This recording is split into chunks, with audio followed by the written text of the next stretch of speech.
In the days after the flood, when Noah's descendants still smelled faintly of damp ark wood, the whole earth spoke with one tongue.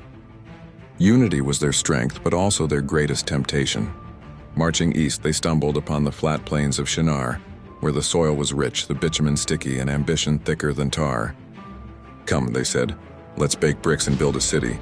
Better yet, a tower to the heavens. That way we'll make a name for ourselves. Otherwise, some meddling hand might scatter us like straw." The plan was bold. The tower grew, brick upon brick, each one heavier than common sense. Workers grumbled, "If a man falls, who cares? But if a brick falls, we mourn the loss."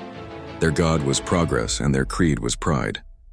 Nimrod, mighty hunter, louder tyrant, stood at the helm, dreaming of a monument that could poke the belly of heaven itself. But God, who requires no telescope to see folly, came down to inspect. The Almighty chuckled, not in delight, but in disbelief. One people, one language, and already they think themselves gods. If this continues, nothing will be impossible. Time for a little confusion. And so it happened. A mason asked for mortar but received a goat. An overseer barked orders and was answered in gibberish. What was once harmony turned into a comedy of errors.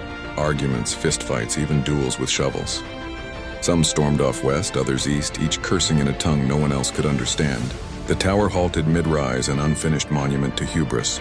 They named the place Babel, confusion. Babylon, the so-called gate of God, was exposed for what it was. A gate to nowhere, a skyscraper of shame. And so humanity scattered not by accident but by mercy. For in God's wisdom, unchecked unity without him breeds tyranny.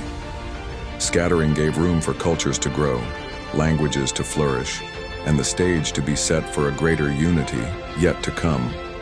Not of bricks and mortar, but of spirit and truth. The lesson? Pride builds tall, but wisdom builds lasting. A tower to heaven made of clay will crumble, but a humble heart reaches God without leaving the ground. Centuries passed, and the ruins of Babel became just another pile of bricks under the desert sun. Yet its lesson still whispers. When people build higher walls than hearts, they end up speaking only to themselves. Pride builds monuments, humility builds nations.